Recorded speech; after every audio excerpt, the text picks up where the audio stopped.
Bonjour à tous les amis, c'est Gomu Gomu Passion pour une nouvelle théorie. この世の全てを手に入れた男、海賊王ゴールド・ロジャー。彼の死に際に放った一言は人々を海へ駆り立てた。俺の財宝か、欲しけりゃくれてやる。探せ、この世の全てをそこに置いてきた。男たちはグランドラインを目指し夢を追い続ける。世はまさに大海賊時代。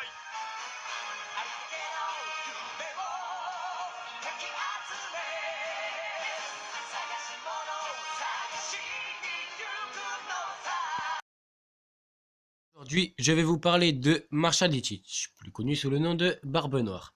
Barbe Noire, qui est l'un des personnages les plus mystérieux du manga, si ce n'est le plus mystérieux, car nous ne connaissons quasiment rien de lui, mis à part que celui-ci a fait partie de l'équipage de Barbe Blanche, mais l'a quitté après avoir tué le capitaine de la 4e flotte, Satch, afin de lui dérober le Yami Yami no Mi, dit fruit des ténèbres. Après avoir mangé ce fruit, il se battit contre Ace, car celui-ci le recherchait pour avoir commis le crime le plus grave à bord de l'équipage de Barbe Blanche, c'est-à-dire tuer l'un de ses fils.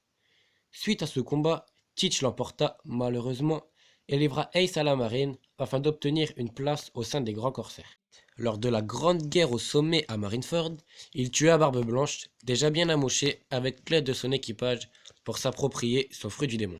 C'est particulièrement sur ce sujet que je voudrais me pencher.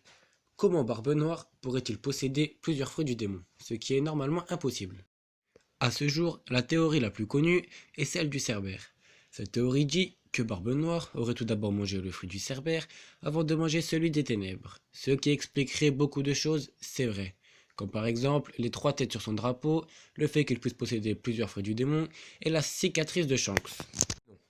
Pour moi, cela ne colle pas. Tout simplement parce que si un tel fruit du démon était connu, alors il le serait mondialement. Pourquoi? Car un fruit permettant d'acquérir plusieurs fruits, cela se vendrait des milliards et des milliards de berries. Cela me paraît, à mon sens, bizarre. D'abord, nous savons que Teach a une particularité physique. C'est Marco qui nous le dit lorsque Barbe Noire utilise le pouvoir du fruit du tremblement à Marineford. Mais nous ne savons pas quelle est cette particularité. Est-il né avec ou l'a-t-il eu après? Je vais donc me pencher un peu plus sur cette théorie. Alors, il était une fois 3 frères qui rêvaient d'être pirates. Un jour, ils partirent en mer et rencontrèrent un ennemi capable de contrôler les corps. L'ennemi rassembla 2 des frères en une seule et même personne et l'envoya dans le corps du 3e frère. Les 3 frères vivèrent maintenant dans un seul et même corps. L'idée d'un rêve brisé et anéanti que Teach retourna à son avantage. C'est pour cela que lors de sa première rencontre avec Luffy, il lui dit: Vous croyez vraiment que les pirates n'auront bientôt plus le droit de rêver? Hein? Qu'est-ce qu'il me dit, lui?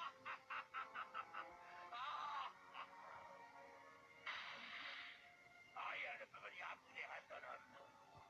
Vous n'êtes pas d'accord avec moi? Répondez! Et c'est aussi pour cela que Zoro et Luffy répondent à un ami que C'est vraiment quelque chose sur les îles Célestes? Vous savez qui c'est, vous? Non. Mais tu te trompes quand tu parles de lui au singulier. Quoi? Mais comment ça? Qu'est-ce que tu veux dire, voyons? Ouais, Luffy a raison, ce type n'était pas seul. voilà donc, revenons à la théorie.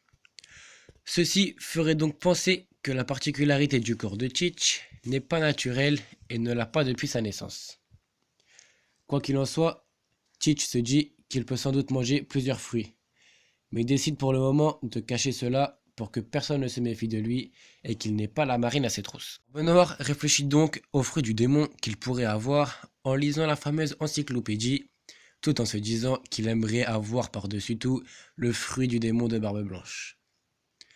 La solution arrive avec le fruit des ténèbres, et il se dit qu'avec ce fruit, il pourrait sans doute s'emparer de l'essence du démon d'un mort. Une action impossible pour un être normal. Mais avec son corps particulier, cela deviendrait possible. Il va donc manger le Yami Yami no Mi du fruit des ténèbres. Il peut donc maintenant détenir plusieurs fruits, car le fruit des ténèbres a la particularité de tout aspirer et d'engloutir. Je pense donc que c'est grâce à cela et à la particularité de son corps que Barbe Noire peut manger plusieurs fruits du démon et non aux fruits du Cerbère. Les 3 crânes sur son drapeau le représenteraient donc lui et ses 3 frères, et non un Cerbère comme tout le monde le prétend. Vient maintenant la cicatrice de Shanks. Je pense que celle-ci a été causée par une arme que Barbe Noire utilisait dans le passé, et non par un Cerbère comme beaucoup de monde le prétend dans plusieurs théories. Je voudrais aussi rajouter une petite chose, c'est que Barbe Noire pourrait peut-être manger plus que 3 fruits du démon. Car ce livre des hommes poissons, rappelez-vous, Jinbei dit à Luffy de faire attention, car Barbe Noire est à la recherche des utilisateurs de fruits du démon, et plus particulièrement Luffy. C'est pour cela que je pense que Barbe Noire pourrait manger plus que 3 fruits du démon. Mais ceci n'est vraiment qu'une toute petite supposition. Voilà pour cette théorie sur Barbe Noire, j'espère que cela vous a plu, et à bientôt pour de nouvelles théories. N'hésitez pas à mettre un commentaire pour améliorer mes prochaines vidéos. Et voilà, à bientôt les amis.